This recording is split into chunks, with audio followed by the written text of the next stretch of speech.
దేవునికి మహిమ కలిగిన గాక. ప్రభునందు ప్రియమైన దేవుని వాళ్ళారా, మీరందరూ బాగున్నారు కదా. క్రీస్తు నామంలో కూడా వచ్చిన మీ అందరికీ నా ప్రత్యేకమైన వందనాలు తెలియజేస్తున్నాను. అందరూ బాగున్నారు కదండి. అందరికీ అందరూ బాగున్నట్టే కనపడుతున్నారు. ఎవరికి సమస్యలు లేవంటే ఆ మాట మాత్రం అడగొద్దండి. అందరికీ సమస్యలు అండి, అందరికీ కూడా మనందరికీ కూడా సమస్యలు ఉన్నాయి. మనకి ఎన్ని కాలాలండి? కాలాలు ఎన్ని మనకి? 3 కాలాలు. నరుడికి ఎన్ని కాలాలు? నరుడికి బాల్యము, యవ్వనము, వృద్ధాప్యం, 3 కాలాలేనా?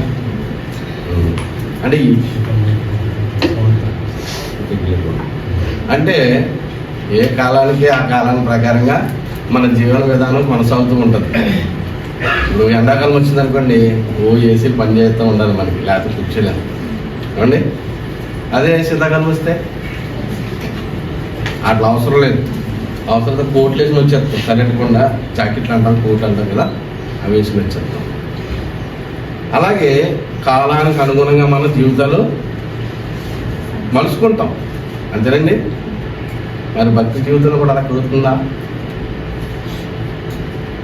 కుదురుతుంది అంటారా? భక్తి జీవితంలో అనుకూలంగా కుదుర్చుకోవడానికి కుదురుతుందంటారా? అంటే భౌతికంగా ఈ యొక్క పంచభూతాలు ఏవైతే ఉన్నాయో ఈ ప్రకృతిలో మన దేహ రక్షణ కొరకు కాలానుగుణంగా మనం ప్రయాణిస్తూ ఉంటాం.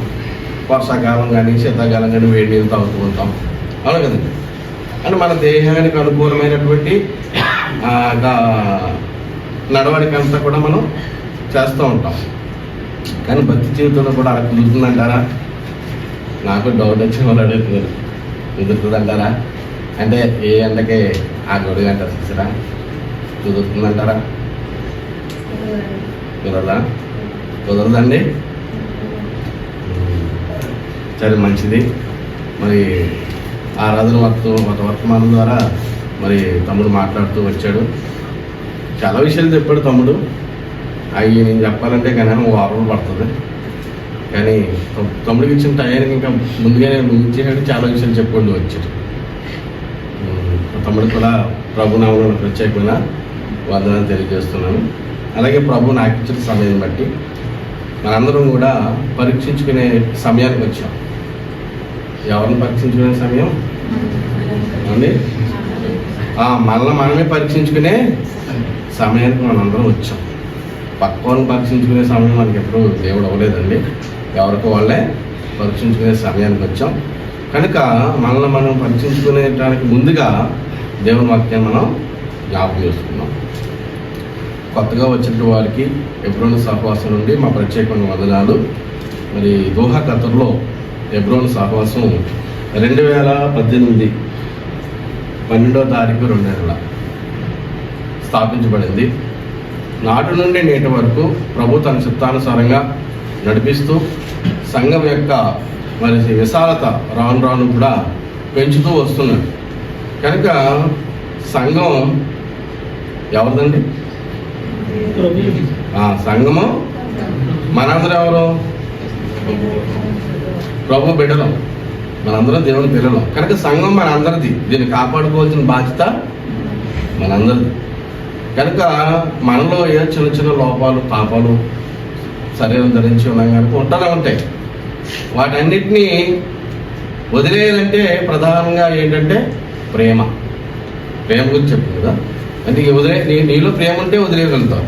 ప్రేమ త్వరగా కోపపడదు, అవును కదా. ఏ చెడుని కూడా తనలో ఉంచుకోదు. అంటే ప్రేమ గురించి చెప్పినప్పుడు చెప్పుకుందాం మాట్లాడింది. అయితే మన ప్రభు ఇచ్చిన సమయాన్ని బట్టి పరిశుద్ధ గ్రంథం నుండి కొరింథీయులకు రాసిన పత్రిక 6వ అధ్యాయము 9 నుండి 11 వచనాలు.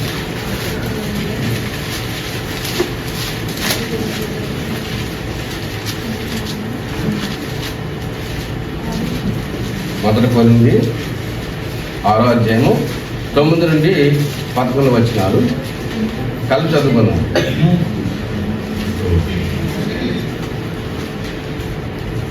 మొదటి కొరింథీ 6వ అధ్యాయము 9 నుండి 11 వచనం చదవండి.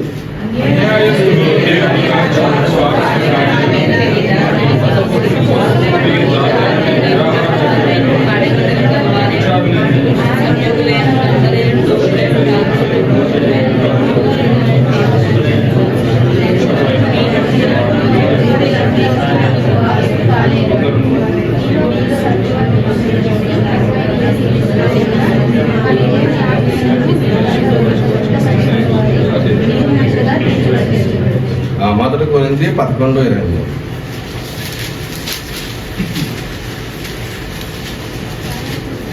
మొదటి కొరింథీ 11:20 వచ్చిన.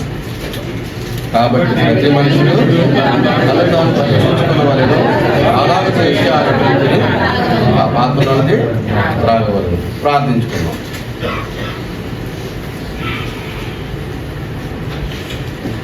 అబ్రహాము దేవా, ఇస్సాకు దేవా, యాకోబు దేవా, మా దేవా, మీకు వందనాలు స్తోత్రాలు చెల్లించుకుంటున్నాం ప్రభు. నేను ఈ పరిశుద్ధ గ్రంథం నుండి మొదటి కొరింథీయులకు రాసిన పత్రిక 6వ అధ్యాయము 9 నుండి 11 వరకు చదువుకుంటున్న సహాయం దయచేశారు. వివరించుకుంటూ నిలబడుతున్న నేను బలహీనను ప్రభు, నన్ను బలపరచండి. నా నోటిని నా నాలుకని మీ స్వాధీనించుకోండి దేవా. వినుచున్న బిడ్డలు విని గ్రహించుకునే కృప చూపించమని మీరు మేము తెచ్చుకున్నాను. త్వరలో రానయ్యన్న నజరేయుడైన యేసు నామములో ప్రార్థించి పెట్టుకుంటున్నాం తండ్రి, ఆమేన్. ఇక్కడ టైటిల్ ఏమని చూడండి, ఏమని చూడండి, చదవండి. అన్యాయస్తులు ఈ దేవుని రాజ్యానికి వారసులు కారని మీకు తెలీదా? ఇది మనకు కాదులేండి అని అంటూ ఉంటారు. ఇది మనకు కాదులేండి, మీరు పరిశుద్ధులు. ఇది మనకేనంటారా? మనకేనా?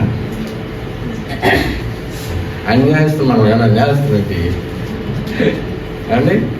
ఇది ఎవరికి వాక్యం? విశ్వాసులుగా అవిశ్వాసులుగా? ఏమండి? అన్యాయస్తులు. అయితే అన్యాయస్తులు దేవుని రాజ్యానికి వారసులు కారారని మీకు తెలియదా? Question mark. ఇక్కడ ఎక్కడ ఉన్నాయని తెలుసుకుందాం సార్. మనం పరీక్షించుకుంటున్నాం కదా. ఆ పరీక్షించుకోవటానికి కింద ఇచ్చాడు కొన్ని విషయాలు. ఒక్కొక్కటిగా చదవండి. పరీక్షించుకోవడానికి కింద మరి కొన్ని విషయాలు ఇచ్చారు. మోసపోకుడి, జారులైనను, విగ్రహారాధకులైనను, వ్యభిచారులైనను, ఆడంగితనం గలవారైనను, పురుష సంయోగులైనను, దొంగలైనను, లోబులైనను, త్రాగుబోతులైనను, దూషకులైనను, దోచుకుని వారైనను దేవుని రాజ్యములకు వారసులు కానేరరు. చూడండి, ఇక్కడ 10 ఆప్షన్లు ఇచ్చారండి. 10 ఆప్షన్లో మనం ఏ గుంపులోనే ఉన్నామా ఒకసారి మనం ఆలోచించుకోవాలి. లేకపోతే చాలా మంచిది, దేవునికి స్తోత్రం. ఈ 10 ఆప్షన్లో కూడా మనం ఏమనుకోండి, మీకు బకెట్ నూతులోని బకెట్ పట్టుకున్నప్పుడు దాన్ని పైకి తీస్తానికి గ్యాలం దింపుతారు, దాంట్లో పెడతారు. చూసారు, మీ అందరికి తెలిసే ఉంటుంది గ్యాలం. అవన్నీ చాలా ముళ్ళు కింద ఉంటాయి కదండి. అవన్నీ 10, 15, 20 దాకా ఉండొచ్చు బహుశా. అవన్నీ ఎందుకు? అన్నెందుకు? అంటే ఏదోటన్నా పట్టుకుని లాపడుతుందని కదా. ఇది కూడా అదే పని సాధారణంగా.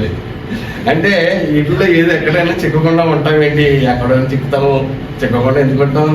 అసలు మనకు చెడ్డ పేరు ఎందుకు వస్తుంది? దేవుని పిల్లమైన మనకి చెడ్డ పేరు ఎందుకు వస్తుంది?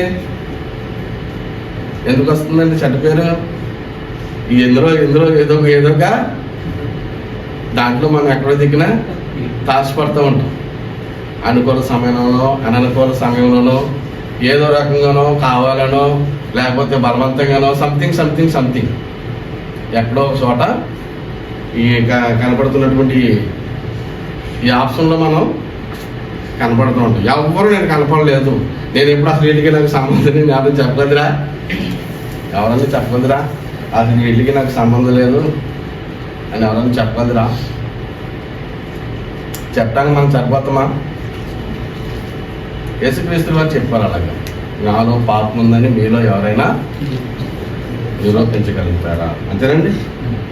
ఈ ప్రపంచం మీద ఒకే ఒక వ్యక్తి ఎవరైనా యేసుప్రభువు వారు మాత్రమే మాట చెప్పగలిగారు. మనమైతే చెప్పలేము. ఒక ఆయన అలాగే చెప్దాం అనుకున్నాడు. దేవాలయానికి వెళ్ళి ప్రార్థన చేశారు ఇద్దరు వ్యక్తులు. ఎవరండి? సుంకరుడు, పరిచారకుడు. పరిచారకుడు చాలా నీతులన్నీ చెప్పుకుంటూ వచ్చాడు. పరిచయుడు అయితే పరిచయుడు ఆ మాట చెప్తున్నప్పుడు ఈ ఎవరైతే సుంకర ఉన్నాడో ఆ సుంకరి దూరంగా నిలబడి పనులు ఎత్తటప్పుడు కూడా నాకు ధైర్యం లేదని రొమ్ము బాదుకుంటూ తను పశ్చాత్తాపడి ప్రార్థన చేశాడు. కానీ ఈయనేం చెప్పాడు? నేను కరెక్ట్ అన్నాడు. 100% కరెక్ట్ అన్నాడు కదా. మరి దేవుడు అంగీకరించాడా? ఎవరు ప్రార్థన అంగీకరించాడండి? కనుక బైబిల్లో ఒక మాట ఉంటుంది, దేహంతో ఉన్నంత కాలము మీరు దేవునికి దూరస్తులని మీకు తెలీదా? ఎందుకని? ఈ దేహంలో నేత్రాసు ఉంది, శరీరాసు ఉంది, జీవపు డమ్మం ఆటోమేటిక్గా చెప్పేస్తాను. గొప్పలు చెప్పకూడదు అనుకుంటాం, కానీ మన బ్రదర్ చెప్పారు. సులువుగా చిక్కులు పెట్టే పాపాలకి కొన్ని చెప్పారు అన్న బ్రదర్ మన కాలం. ఎందుకంటే మన జీతాలతో మనకు తృప్తి పడకుండా ఎక్కడ కమిషన్ దొరుకుతుందా అని తిరుగుతూ ఉంటారో ఇంకోటి కొన్ని జ్ఞాపకం చేసుకుంటూ వచ్చాడు కదా. అలాగే మనం అనుకుంటాం, నిజంగా నిగ్రహించుకుందాం అనుకుంటాం, కానీ తెలియకుండానే ఒకసారి మనం గొప్పలు చెప్పేసుకుంటాం. అవునా కదా? అంటే మనలో ఉన్నాయి, మరి ఉన్నాయి. ఇప్పుడు ఈ మనలో ఉన్నాయా? ఇక్కడ రాయబడినటువంటి ఆ ఆప్షన్స్ అన్ని ఇక్కడ ఏవైతే ఉన్నాయో, ఇక్కడ చెప్పబడినటువంటి కంప్లైంట్స్ ఏమైనా ఉన్నాయో అవన్నీ మనలో ఉన్నాయా? రిమూవ్ చేసిరా, పంపిస్తారు. ఉన్నాయా? ఎవరైనా చెప్పలేదు, ఎవరు మాట్లాడుతున్నారు? లేవు. ఎవరన్నా లేవు? నువ్వమ్మా ఓకే లేవు, అంతే అంతే. మనందరం ఒప్పుకుందామా? లేవంట. మా చెల్లి దగ్గర లేవంట, ఏమీ లేవంట. ఎక్కడ పంపిందో మరి అక్కడ తర్వాత తెలుసుకుందాం. అయితే ఈయన ఇంకా ఏమైనా ఉన్నాయా అని అంటే ఇంకా ఉన్నాయంట. చూడండి, గలతీయులకు రాసిన పత్రిక 5వ అధ్యాయము శరీర కార్యాల గురించి చూడండి. శరీర కార్యములు స్పష్టమై ఉన్నవి అవేమనగా చారత్వము, అపవిత్రత, కామకత్వము, విగ్రహారాధన, అభిచారము, ద్వేషములు, కలహములు, మత్సరములు, క్రోధములు, కక్షలు, భేదములు, విమతములు, అసూయలు, మత్తాతులు, అల్లరితో కూడిన ఆటపాటలు. మొత్తం ఎన్ని వచ్చినాయండి? ఇక్కడ ఎన్ని వచ్చినాయి? శరీర కార్యాలు 15 వచ్చినాయి. ఇక్కడ అక్కడ ఎన్ని చూసాం? అక్కడ 10 చూసాం.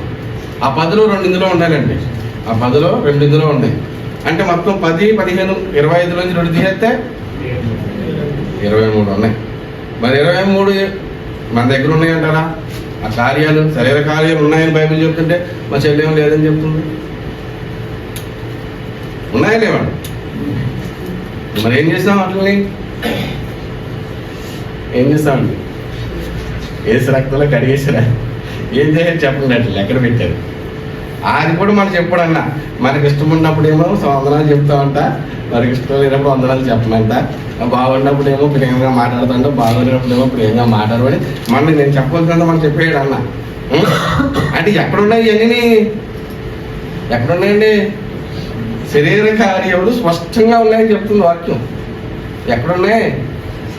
మనలోనే ఉన్నాయండి. ఎక్కడో లేవు, మనలోనే ఉన్నాయి. ఎక్కడున్నాయి? అడిగి ఉన్నాయి. నువ్వురు కప్పున నిప్పు అంటే తెలుసండి మీకు? తెలుసండి? నువ్వురు కప్పున నిప్పు అంటారు. విన్నారు ఈ మాట? నువ్వురు కప్పు నిప్పు అంటే ఏంటి? వాళ్ళ ధైర్యం చెప్పండి. ఏంటమ్మా? పైకి ఏమి నిప్పులా కనిపించదు, కానీ లోన్ ఉంటుంది. చూసి చూడకుండా కాల్ అయితే అప్పుడు తెలుస్తుంది బాధ. అవును కదా? కనుక ఇవన్నీ కూడా మన యొక్క శరీరంలో ఉన్నాయండి. ఇవన్నీ కూడా ఏంటి, ధర్మశాస్త్రానికి సంబంధించినటువంటి ఆజ్ఞల్లో కొత్త ఇవన్నీ ధర్మశాస్త్రంలో దేవుడు రాయించాడు.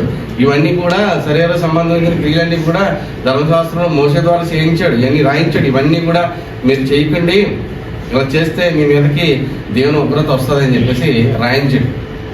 ఇప్పుడు మనము ధర్మశాస్త్రం అనే కాడికుంది నుండి విడుదల పొందామని ఇంకా తమ్ముడు చెప్పండి.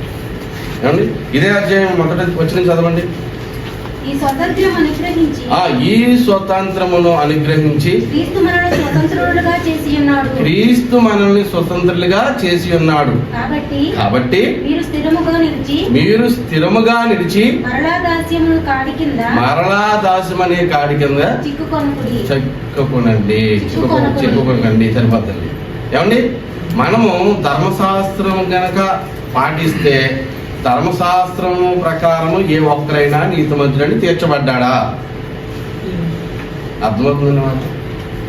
ధర్మశాస్త్రం ప్రకారంగా ఏ ఒక్కరైనా నీతిమంతుడిగా తీర్చబడ్డా?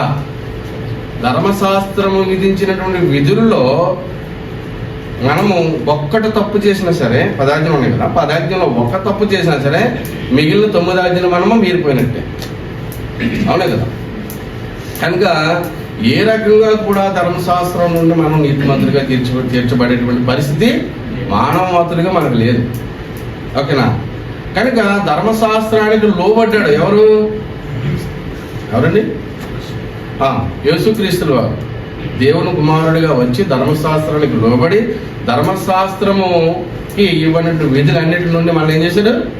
విడుదల కలిగింది. అంటే ఇప్పుడు మనం ఇప్పుడు రాయబడినవన్నీ కూడా యథాశేచ్ఛగా మనం చేసుకునే అవకాశం ఇచ్చారు యేసుక్రీస్తుల వారు.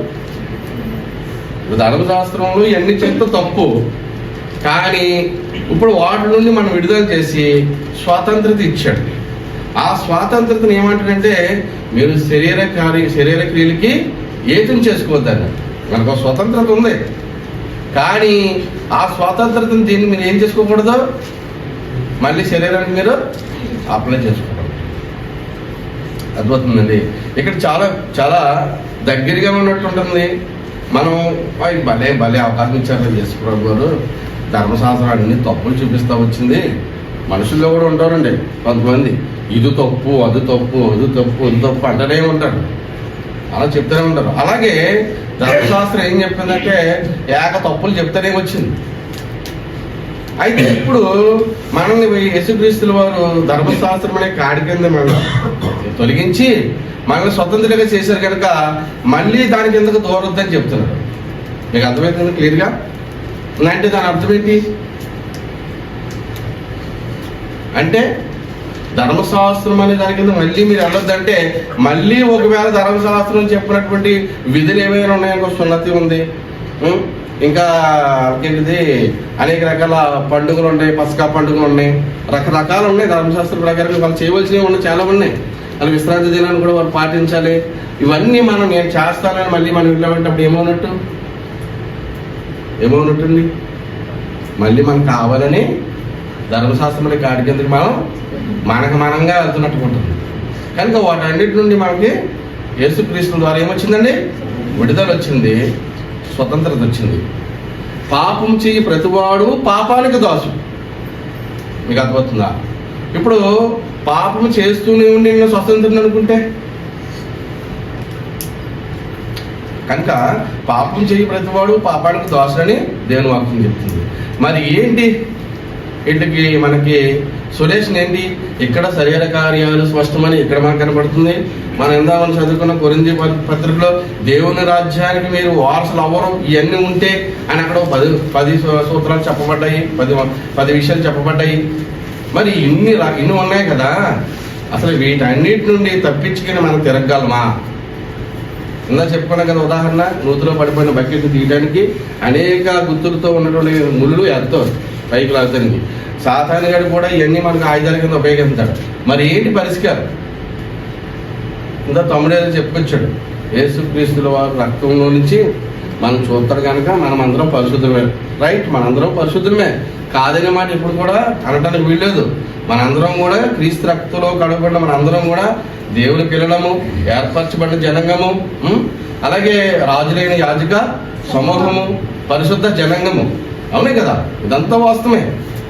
కానీ మళ్ళీ మనకి ఏదన్నా ఇక్కడ ఉన్నటువంటి ఆప్షన్లో చేసే అవకాశం ఉందా? ఏమైనా మనం చేయటానికి ఏమైనా అవకాశం ఇచ్చాడా యేసుప్రభు వారు? లేదండి. మళ్ళీ ఇక్కడ చెప్పబడినటువంటి మనం మొదటి కొరింథీ పత్రిక 6వ అధ్యాయము 9 నుంచి 11 చూసుకుంటే అక్కడ ఉన్న విషయాలని రాస్తూ కింద ఏమంటాడు, వీటిని చెయ్యవారు దేవుని రాజ్యానికి వారసులు కానేరని మీకు తెలీదా అన్నాడు. తర్వాత మళ్ళీ చెప్తాడు, నేను ఈ విషయాన్ని మీకు మునుపు చెప్పానని చెప్పి మళ్ళీ జ్ఞాపకం చేశారు ఇక్కడ గలతీలోనే. కనుక దీనికి ఒకటే సూత్రబద్ధం. దాన్ని మనకి ప్రభువు వారు చెప్పారు, ఆత్మ ఫలాల గురించి చెప్పుకుంటూ వచ్చారు. ఆత్మ ఫలాలు ఎన్ని ఉన్నాయి? 9. సరే, ఆత్మ ఫలాలు చూసేదానికంటే ముందుగా ఇక్కడ మీకు కొన్ని విషయాలు చూపిస్తాను.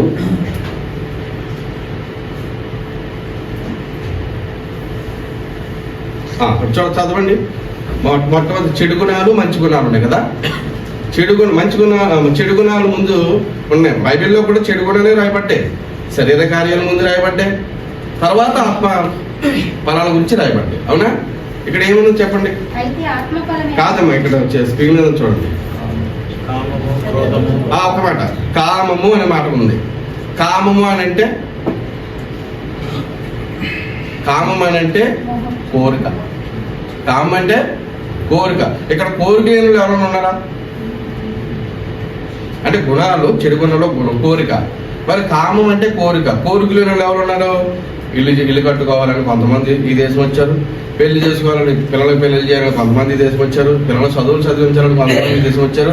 అనేక కారణాలను బట్టి మనలో అనేక కోరికలు ఉన్నాయా లేవా? ఉన్నాయి కదండి. కామం ఉంది. దానికి ఆపోజిట్ మంచి గుణం అండి దానము. దానం అంటే మనం ఏం చెప్తాం? దయాలత్వం అని చెప్తాం. ఓకేనా? దానము అని అంటే దాతృత్వ కలిగి ఉండుట, ఇచ్చే విషయంలో. పుచ్చుకున్నటి కంటే ఇచ్చుట ధన్యత అని రాశారు. పౌలు గారి ద్వారా చేయడం మాటలు చెప్పాడు. కానీ ఇక్కడ దాతృత్వం కలిగి ఉండాలి.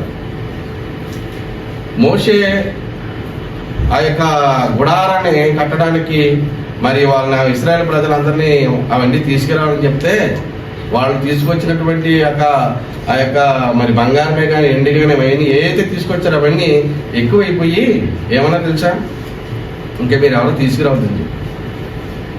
ఓకేనా? కానీ ఈ కామం అనేటువంటి గుణం ఏం చేస్తుందంటే మనల్ని ఎక్కడ తీసుకుపోద్దంటే, ఒక రకం చెప్పాలంటే పిసినారితనంలో కూడా తీసుకుపోతుంది. కోరికంటే ఏదో రకంగా దాన్ని సంపాదించుకోవాలి. ఏదో రకంగానే అని అనుకున్నదే సాధించే అద్భుతంగా. కనుక ఈ కామం అనేటువంటి గుణం ఏదైతే ఉందో, ఈ కామం అనే గుణాన్ని మనం గమనించుకుని దానికి వ్యతిరేక గుణం అనేది ఉందో దాన్ని మనం ధరించుకోవాలి. ఏంటంటే దానం, దయాలత్వం, దాతృత్వం, ఇవన్నీ మనం కలిగి ఉండాలి. మనమే పరీక్షించుకునే సమయం గమనించండి. మనం పరీక్షించుకోవాలన్నమాట. నేను ఇతరులు ఎక్కువ ఆశిస్తున్నానా, లేదా నా నుండి ఇతరులకు ఏమైనా ప్రయోజనం ఉందా అనేటువంటి విషయాన్ని కూడా మనం దృష్టిలో పెట్టుకోండి. తర్వాత రెండవదిగా క్రోధం అంటే కోపపడడు కానీ పాపము చేయకడి. కనుక ఈ క్రోధము ఎంత ప్రమాదం తీసుకొస్తుందంటే, మా ఇంటిలో ఒక మనిషి ఉన్నాడు, ఒక ఆయన ఉన్నాడు, పెద్ద ఆయన, చనిపోయారు, లేరు, భార్య భర్తలు చనిపోయారు. వాళ్ళది మా ఊరికి కొంచెం దూరంలో మునికిలాడ ఊరు ఉంది. చెరుగు తోట ఆడుతున్నప్పుడు ఇద్దరి మధ్య కొంచెం తగ్గదు వచ్చి చెరుకుగారులకి కత్తి ఉంటుంది కదా, ఆ కత్తి ఇచ్చుకుని అవతల చేయడానికి గుర్తుడు కింద పోయింది. రోజు ఆ ఇంటి ముందే తిరుగుతున్నాడు చేయలేకుండా. అది చూడలేక సొంత ఊరు వదిలేసి మా ఊరు వచ్చేసాడు అతను. మీకు అర్థమవుతుందండి? అంటే ఆ చెయ్యి లేకుండా తిరుగుతూ చూడలేనుడు మరి చెయ్యి నరికాడు. ఎందుకు నరికాడంటే కోపం. మీకు అర్థమవుతుందండి? కోపము ఒక్క క్షణం ఉన్న కోపము మనిషికి చాలా ప్రమాదం తీసుకొస్తుంది. ఆ ఒక్క క్షణం వాడు కోపంగా ఉన్నాడు, మనం కొంచెం దూరంగా ఉన్నాం అనుకోండి, ఏం చెప్తుంది మన యాకోబు గారు తల్లి, మీ అన్నయ్య చాలా కోపంగా ఉన్నాడు, మీ ఇద్దరు ఒకే దినం చనిపోవడం నాకు ఇష్టం లేదు, కనుక మీ మేనమామ ఇంటికి వెళ్ళిపో, మీ అన్ని కోపం తగ్గిన తర్వాత వద్దు గారిని పంపేసింది. అవునా? తర్వాత వచ్చినప్పుడు ఈ యాకోబుని ఎదుర్కొన్నట్టుకి యాషోబు ఎంతమందిని తీసుకుని బయలుదేరాడు? సుమారుగా 400 మందిని తీసుకుని బయలుదేరితే ఆయన గుండెకాయలు ఆయన దగ్గర లేవు, కొట్టేసుకుంటున్నాయి. ఇంకా అయిపోయింది నాకు ఇంక వాళ్ళ దెబ్బతోటి. దేవుడేమో పనిగడికి ఎక్కడికి వెళ్ళమన్నాడు ఏంటని ఇంకా కొట్టేసుకుంటాయి గుండెకాయలు. ఇంకా చేసేది ఏం లేక అక్కడ మొదలెట్టాడు ప్రార్థన. అయితే ఈయన వచ్చిన ఆయన ఆ తమ్ముడిని కౌగులించుకుని మరి కొన్ని బహుమానంగా అన్నయ్యకి పంపిస్తే అన్నయ్య చెప్తాడు, నాకు కావాల్సినంత ఉంది, నాకేమీ వద్దని చెప్తాడు. అయినా సరే తన తృప్తి కోసం ఏంటంటే తీసుకోమని చెప్పేసి యాకోబు బతిమాలి ఇవ్వటం జరుగుతుంది. కనుక ప్రతి మనిషి మనం ప్రత్యేకంగా దేవుని సన్నిధిలో దేవుని పిల్లలు ఎదుగుతున్న మనం గమనించుకోవాల్సింది ఏంటంటే కోపం రాదని ఎవరు చెప్పండి. కోపం ఎంతకాలం ఉండాలి? క్షణమాత్రం ఉండాలి కోపం. మీకు అర్థమవుతుందండి? దీర్ఘకాలం కాదు. కోపం ఉండాలి. కోపం లేకపోతే మన పిల్లలు కూడా మనం మాట్లాడరు. కోపం లేకపోతే మన పిల్లలు కూడా మనం మాట్లాడరు. ఒక ఊర్లోని ఒక పాము అందరినీ కరిచేస్తుందంట. దారంటే ఇల్లు వాళ్ళు పనిగట్టింగ్ కరిచేస్తుందంట. కరిచేస్తుంటే ఆ ఊళ్ళో వాళ్ళందరూ దాన్ని జడిసిపోయి ఆ దారంటే అంతా మానేశారు. మానేస్తే ఒక పెద్ద ఆయన వస్తే ఆ పెద్ద ఆయన కూడా కరిచితో వస్తే పెద్ద ఆయన, నువ్వు ఇలా కలిసి ఇలా చంపేస్తున్నావు జనాల్ని, రేపొద్దున చచ్చిన తర్వాత నువ్వు నీ పరిస్థితి ఏంటో ఒకసారి ఆలోచన చేసుకో, ఎవరిని కరవద్దు, మంచిగా ఉండని చెప్పేసి వెళ్ళిపోయాడు. ఇది ఎవరిని కరుతూ మానేసింది. ఇంకా పిల్లల కోళ్ళు లోకమైపోయింది. పాము పిల్లల కోళ్ళు లోకమైపోయి ఏం చేస్తారు తెలుసా? బెడ్డచ్చి కొట్టేస్తారు, కర్రచ్చి కొట్టేస్తున్నారు. మళ్ళీ ఆ పెద్ద ఆయన వచ్చేసరికి సంవత్సరానికి పాము పాకలేక బతకలేక సావలేక నడుస్తుంది. అది వచ్చాడు పెద్ద ఆయన. ఏంటని పరిస్థితి ఎలా అయిపోయింది ఏంటంటే మీరు చెప్పిన సలహా అండి. మీకు అర్థమైందండి? మీరు చెప్పిన సలహాపై మహానుభావా నన్ను చూస్తే పరిగెత్తుకుపోయేవాళ్ళు ఇప్పుడు ఏం చేస్తున్నారు? కొట్టేస్తున్నారు. చూస్తే కొట్టేస్తున్నారు. అంటే దాని అర్థం ఏంటి? పౌలు గారి గురించి నేను చెప్పారు పన్నొకవారం. సౌలు గారు ధర్మశాస్త్రం ముందు నిష్ఠాగరిష్ఠుడు, అతను చూస్తే తోగునేవారు. అంతేనా? నేను చదువుతుంది పౌలు గారు తర్వాత ఏం జరిగింది? ఆయన మంచిగా మారిన తర్వాత ఏం జరిగింది అండి? బ్రతిమాలుకుంటాం మొదలు పెట్టాడు. బాబా అని బతుకు అందరిలో పోయి అర్థమవుతుందండి. అంటే ప్రతిదీ కూడా దేవుడు మన మంచి కోసమే పెట్టాడు ఇవన్నీ. కానీ ఎలా ఉపయోగించుకోవాలో అలా ఉపయోగించుకుంటే మనకి శ్రేయస్కరం. మీకు అర్థమవుతుందండి? కోరిక ఉన్నది, ఇందాక కామం గురించి చెప్ప కోరిక ఉన్నది. మరి కోరుకుంటే పాప అంటే ఇంకేం ఉండకూడదా? ఏటిలా చెప్తారో మీరు అనుకోవచ్చు. ఉండాలి. ఏది మించి ఉండకూడదు, దానికి కూడా అద్దు మించి ఉండకూడదు. మనకేం చెప్తారంటే మనకి మీకు సాలరీ వస్తుంది కదా, మీ జీతాలతో మీరు తృప్తి పడండి అని చెప్తారు. అవునా? అలాగే ఏదైనా సరే ఒక కోరికే కానీ ఒక ఆకలే కానీ భోజనం ఉంది, ఎంత తినాలో అంత తినాలి, దాని మించి తినేస్తే వాంటింగ్స్ పట్టుకోవటం, అరకపోవటం, సంథింగ్ ఏదో జరుగుతుంది. అదేవిధంగా కోపం కూడా కోపపడాలి. సమయ సందర్భాలు బట్టి కోపడు. ఊరికి ఎంతమంది కోపడి ఇల్లు ఉండదు. కనుక ఇక్కడ క్రోధానికి ముందుకు దానికి ఏమొచ్చేట్టు ఏముందండి? ఏముంది? దయ. అంటే కోపడిన మన దగ్గరే దయాగుణం కూడా మన దగ్గర ఉంది, లేదంటారా? గమనించుకోండి. మనమే కోపడతాం, మనమే మళ్ళీ అతని మీద జాలి పడతామా లేదా? అంటే మళ్ళీ మనమే దయ చూపిస్తాం. అవతలోడు మనం ఏమైనా చిరాకు పడ్డా కూడా అనవసరంగా నేహేంద్ర బాబమ్మ అనేది మళ్ళీ ఏం చేస్తాం? కంగారు లేదా నేను ఏమనుకోదురా, తప్పు అయిపోయిందిరా అంటామన్నా. అంటే ఇవన్నీ మనలో ఉన్నాయా లేదా చెక్ చేసుకోవడానికి విషయం చెప్తున్నాము. అలాగే మన లోభం అంటే అది కూడా చెడుగుణమే. లోభం అంటే ఏంటి? పెట్టిగాడ పెట్టం, ఇచ్చిగాడ ఇవ్వం. ఓకేనా? అంతా లోభత్వమే. తినిగాడ తినం, దాచేస్తాం, డబ్బు దాచేస్తాం. టీ కూడా తాగం. జీతం వచ్చిందంటే జీతంకి వెళ్ళి ఎంత ఉందో అంత బ్యాంక్లో వేసేయాలి. అర్థమవుతుందా? ఆ తర్వాత దాచి ఒక 10,000 ఒక 5,000 50,000 జెండా ఎత్తేస్తాడు. అప్పుడు చెప్తాం, మొదలాడతాం, ఊరు చెప్తూ ఉంటాం, నేను డబ్బులు ఇచ్చిన ఎత్తేడు జెండా. అవునే కదా? కానీ ఏంటి? శుభ్రంగా ఉపయోగించుకున్నాం, శుభ్రంగా తినం, మంచి కూడి తిన్నాం, మంచిగా ఆహారం తిన్నాం, మంచిగా ఉపయోగించుకోము. కష్టపడింది దేనికోసం అండి? కష్టపడింది దేనికోసం? మనమే అంటే అది ఒక మాట వాడతారు ఏంటంటే కోటి విద్యలు కోటి కోరికే అంటారు. కష్టపడింది ఏంటంటే మన ఫ్యామిలీ అంతా శుభ్రంగా ఉండడానికే కష్టపడుతున్నాం. కనుక ఈ లోభాత్మం అనేది కూడా ఏం చేస్తున్నారు, దేవుని రాజ్యానికి అన్న పిసినారులు అక్కడ రాజపడ్డారు. ఎవరన్నా లోబులు వెళ్ళరు, దేవుని రాజ్యానికి స్వతంత్రించి వెళ్ళలేరు. ఇవన్నీ మనకు ఆటంకం. కనుక ఈ లోభత్వం కనుక ఉంటే కనుక మనం దేవుని పిల్లలుగా మనం ఏం చేయాలండి మనమే పరీక్షించుకోవాలన్నమాట. నాలో లోభత్వం ఉందా? కనుక ఈ లోభత్వం ఉంటే కనుక నేను దేవుని రాజ్యానికి నేను వెళ్ళను, ఇది నాకు చాలా ఆటంకం ఉంది. దానికి ఆపోజిట్గా మంచి గుణం ఏమని చూడండి, ఔదార్యం.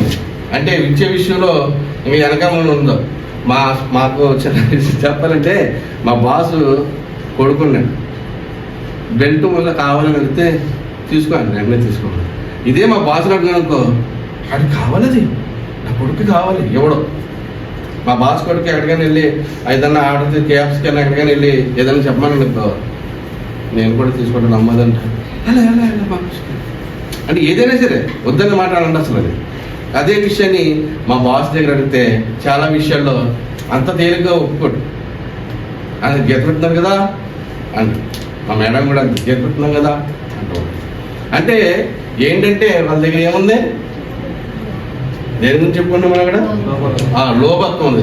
అంటే యజమాని దగ్గర పని చేస్తున్నప్పుడు మనం ఇంకెవరి దగ్గర ఆశిస్తాం, వాళ్ళ దగ్గర కాకపోతే ఎవరి దగ్గర అయితే పని చేస్తున్నామో వాళ్ళ దగ్గర తినకపోతే ఇంకెవరి దగ్గర తింటాం, పక్కన పెడతారు మనకి.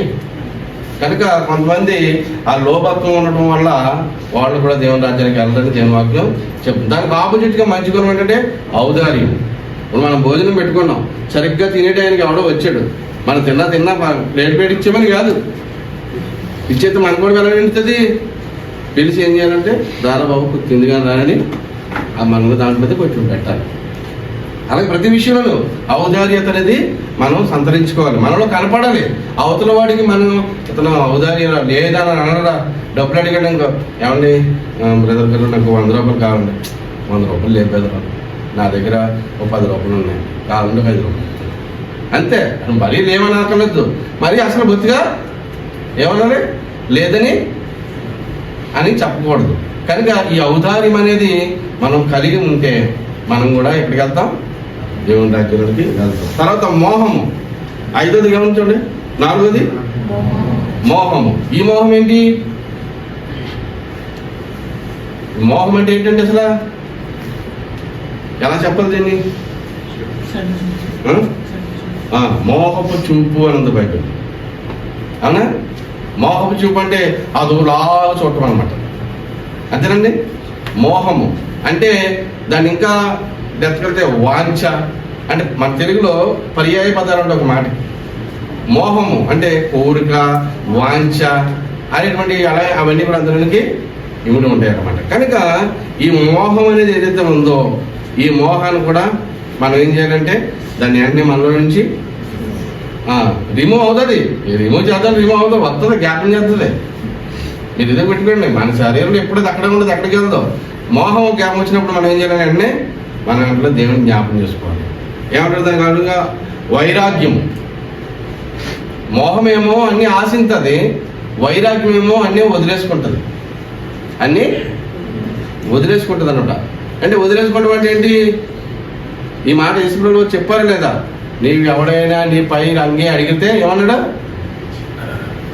ఇచ్చేసేయి. ఏదైనా సరే ఏమన్నా మాటకి అన్నీ ఇచ్చేసి అని చెప్పు.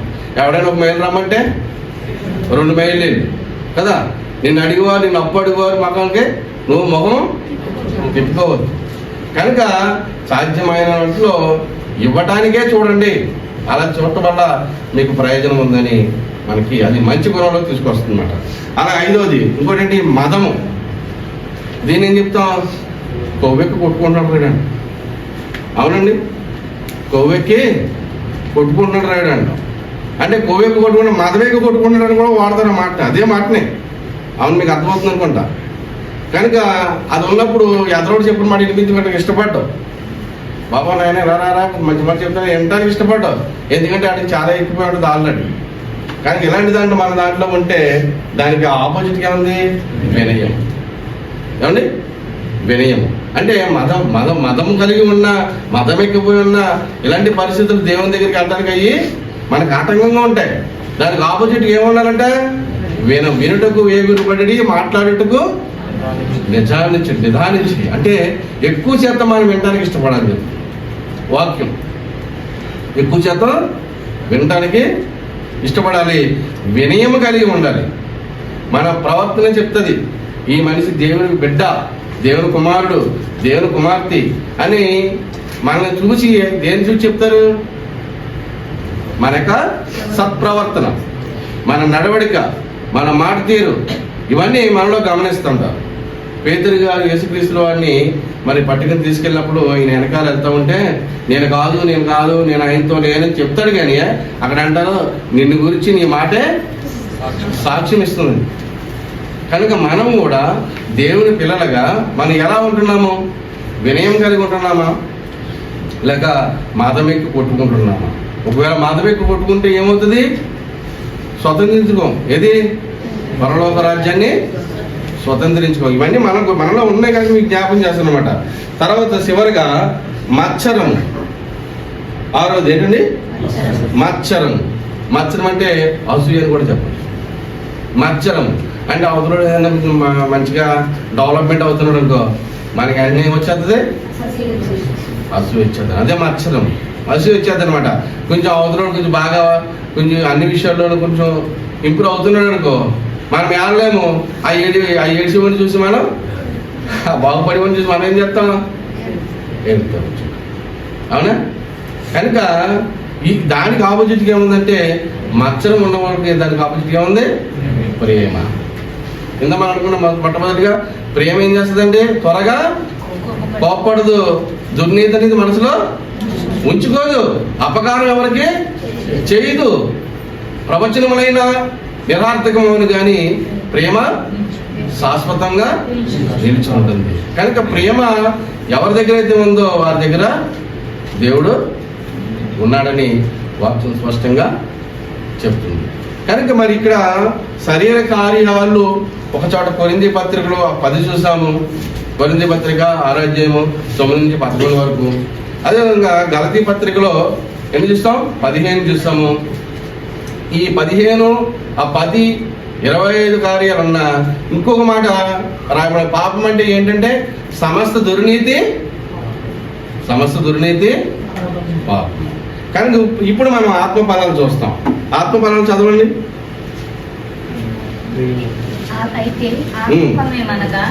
ప్రేమ, సమాధానము, దీర్ఘశాంతము, దయాలత్వము, మంచితనము, విశ్వాసము, సాత్వికము, ఆశా నిగ్రహము. ఇంకా చదవండి. ఇట్టి వాటికి విరోధమైన నియమమేది లేదు. క్రీస్తు యేసు సంబంధులు శరీరమును దాని ఇచ్చులతోను దురాశలతోను సిలివేసి ఉన్నారు. సరిపోద్దండి. ఇప్పుడు క్రీస్తు యేసు సంబంధం ఏం చేశారు? శరీరము దాని ఇచ్చులను దురాశలను ఏం చేసామంట? సిలివేసి ఉన్నాం. కనుక ముందు చదవండి. మనము ఆత్మను అనుసరించి జీవించేవారు అయితమా? ఆత్మను అనుసరించి క్రమముగా నడుచుకుందాము. ఒకరినొకరు వివాదమునకు రేపక ఒకరి యందు ఒకరు అసూయపడకయు వృధాగా అతిశయపడకయు ఉందము. కనుక ఇక్కడ ప్రేమ కలిగి ఉండే ఏమవుతుందా? క్రమంగా నడుస్తాం. మొట్టమొదట ఎప్పుడు మనం ఆత్మానుసారంగా ఉన్నట్లయితే ప్రతి విషయంలో కూడా ఒక క్రమం అనేది ఉంటుంది. మనకి క్రమం లేని పద్ధతి అనేది ఒకటి ఉండదు. ఖచ్చితంగా మన దగ్గర ఒక క్రమము అనేది ఒకటి ఉంటుంది అనమాట. కనుక ఆత్మ అనుసరించిన వాడు క్రమంగా నడుచుకుందాము. ఒకరి యందు ఒకరు వివాదము రేపక ఒకరి యందు ఒకరు అసూయపడక వృధాగా అతిశయపడక ఉందుము. అతిశయపడకూడదు ఒకరి మీద. ఎప్పుడు ఉండగలుగుతాం? ఇలాగ మనం ఎప్పుడు ఉండగలుగుతామండి? ఆత్మ ఫలాలు మనలో ఈ ప్రేమ, సంతోషము, సమాధానము, దీర్ఘశాంతము, దయాలత్వము, మంచితనము, విశ్వాసము, సాత్వికము, ఆశా నిగ్రహం అనేవి ఈ 9 మన దగ్గర ఉన్నప్పుడు, అంటే ఉన్నాయంటే అంతకుముందు చెప్పుకునే కూడా ఉన్నాయి. వీటిని మాత్రమే మనం పరిగణలోకి తీసుకోవాలి. అవి కూడా ఉన్నాయి, అవి కూడా శరీరంలో లేవంట కుదరదు. శరీరం ఉన్నంతకాలం కూడా అవన్నీ మన శరీరంలో ఉంటాయి.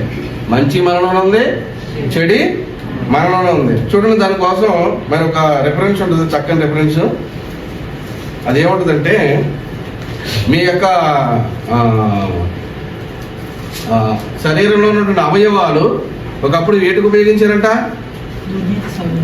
దుర్నీతి సాధనాలుగా మీరు వాటిని ఉపయోగించారు. ఇప్పుడు వాటిని ఎటుకు ఉపయోగించాలి? నీతి సాధనాలుగా మీరు వాటిని ఉపయోగించండి మనం ఎక్కడ మన రోమపత్రిక 6వ అధ్యాయంలో మనం చూస్తాం. కనుక అవే సాధనాలు, ఇవే సాధనాలు, ఈ దేహంలో ఉన్న సాధనాలే దేవుని నరక ముందు ఎలా ఉపయోగించామంటే దుర్నీతికి ఉపయోగించాం. అంతే, దుర్నీతి కంటే ఈ శరీర కార్యాలకే ఉపయోగించాం. ఇప్పుడు ఏం చేయాలంట? ఆత్మానుసారంగా జీవించండి. ఆత్మానుసారంగా జీవిస్తే ఇప్పుడు ఏమవుతుంది? దేనికి ఉపయోగిస్తాం చెప్పండి, దేనికి ఉపయోగిస్తాం? ఇగో చూడండి, నేను చెప్పేది ఏమనగా ఆత్మానుసారంగా నడుచుకోనండి, అప్పుడు మీరు శరీరార్చను నెరవేర్చరు. శరీరం ఆత్మకు, ఆత్మ శరీరంకు విరోధంగా అపేక్షించు ఇవి ఒకదానికొకటి వ్యతిరేకంగా ఉన్నవి కనుక మీరు ఏమి నిశ్చయితురో వాటినే చేయకుందురు. మీరు ఆత్మచేత నడిపింపబడిన ఎడల ధర్మశాస్త్రములకు లోనైన వారు కాదు. ఇది సూత్రబద్ధం అండి. మనం ఆత్మచేత కనుక నడిపించబడితే ధర్మశాస్త్రం కింద మనం లేము. వచ్చేసిందని పాయింట్. ఇప్పుడు ధర్మశాస్త్రం కింద ఉన్నామా లేదనే దానికి నిర్వచనం ఇప్పుడు వచ్చేసిందండి. ఇక్కడ ఏమంటే మనం ఆత్మచేత నడిపించబడినట్లయితే మనం ధర్మశాస్త్రానికి లోనైన వారు కాము. ఆత్మ ఎవరని చెప్తుంది బైబిల్? దేవుడు ఆత్మ కనుక ఆయన ఆరాధించేవారు ఆత్మతోనూ సత్యంతోనూ ఆరాధించవలను. కనుక మనము ప్రతిదీ కూడా మొన్నటి వారం అంటే ఈ నెల 5వ తారీఖున మన ప్రసంగంలో 12 రోమిలికి రాసిన పత్రిక 12వ అధ్యాయంలో ఆ ఆత్మే కొందరికి ఏమిస్తుందంటే ప్రవచించే కృపావరం ఇస్తుంది. ఆ ఆత్మే కొందరికి ప్రార్థించే కృపావరం ఇస్తుంది. అంటే ఆత్మే అన్నీ కూడా చేస్తుందని మనం చెప్పుకోవడం జరిగింది. కనుక ఆత్మ కార్యాలకి మనము ప్రాధాన్యత ఇవ్వాలి. మనలో జరుగుతున్న ప్రతి కార్యము ఆత్మ మూలంగా జరుగుతుంది అనుకున్నప్పుడు మీరు ధర్మశాస్త్రం కిందకి రారండి. ఇదే సూత్రం, ఓకేనా? కానీ అలా కాకుండా నేనే దీని అన్నిటికీ కారణం ఏమనుకుంటాం? నేనే అని ఎప్పుడైతే మనం అనుకుంటామో అప్పుడు ఎక్కడికి వెళ్ళాం? అక్కడ రాయబడ్డ శరీర క్రియలు ఏవైతే ఉన్నాయో అక్కడ రాయబడ్డ ధర్మశాస్త్రం మాటలు ఏమేమో మనం మళ్ళీ కదా ఎక్కడికి వెళ్ళిపోతాం అంటే ధర్మశాస్త్రం. మన మీద పెత్తనం ఏం చేయాలి? ఎవరు చేయాలి? ఆత్మ చేయాలి. ఆత్మ కార్యాలు మనలో ఉండాలి. ఆత్మానుసారంగా జీవించాలి. అప్పుడు మనం శరీర కార్యాలు చేయడానికి ఏం చేస్తామండి? ఇష్టపడం. అర్థమవుతుందండి? కనుక ఈ శరీరాన్ని ప్రకృతి అని చెప్పారు, ఈ శరీరాన్ని మాయ అని చెప్పారు, ఈ శరీరాన్ని సాతానని కూడా చెప్పారు. అంటే ఈ భౌతికమైన కనిపించే ఈ భౌతిక సృష్టి అంతా దేవుడిదైనప్పటికీ ఎవరి స్వాధీనం ఉందండి? ఎవరి స్వాధీనం ఉంది?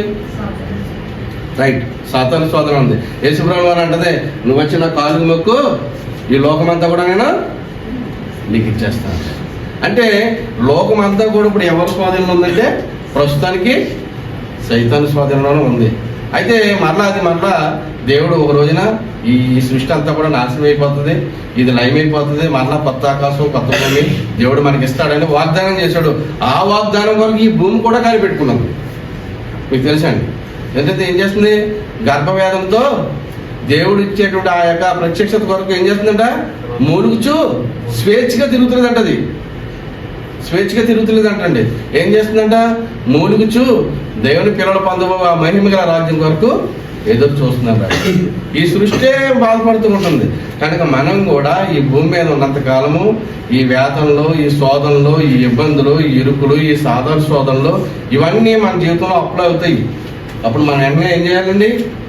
వెంటనే మనం ప్రార్థనలోకి వెళ్ళిపోవాలండి. ప్రార్థనలోకి వెళ్తే మనకి ఎవరు సాయం చేస్తారు? ఆత్మ. మనం ప్రార్థన చేయడం చేత కాకపోయినా మన పక్షంగా తానే ఉచ్చరింప శక్తిని కానీ మూలుగులతో మన పక్షంగా ఎవరు చేస్తారంట? ఆత్మ చేస్తారని చెప్తున్నారు. కనుక మనలో ఆత్మకార్యాలు ఉన్నాయా లేదో మనం పరిశీలించుకుందాం. ఆత్మకి మనం అవకాశం ఇస్తున్నామో లేదో మనం పరిశీలించుకుందాం. ఒకవేళ మనం శరీర క్రియలకి కనుక మనం ఒకవేళ లోబడి ఉంటే కనుక వాటిని విసర్జించి ఆ యొక్క దుర్నీతి సాధనాలుగా కాకుండా అప్పటి వరకు మనం ప్రభువుని ఎరకముందు లోకంలో ఉన్నప్పుడు ఈ సాధనాన్ని లేకపోతే ఈ దేహాన్ని ఎలా అయితే దుర్నీతికి ఉపయోగించామో అలా దుర్నీతి కాకుండా ఇప్పుడు దీన్ని ఎలా ఉపయోగించమని చెప్తున్నాడు? నీతి సాధనాలుగా ఉపయోగించమని చెప్తున్నాడు. మరి అట్ల విధంగా మనం ఉపయోగించడానికి ఆ పరిశుద్ధాత్మ దేవుడు మనకి సహాయం చేయను గాక. ఈ కొద్ది మాట దేవుడు దీవించి ఆశీర్వదించి అభివృద్ధిపరిచి మన వృద్ధమనే పలికి దేని కట్టి ఫలం చేయను గాక. ఆమేన్.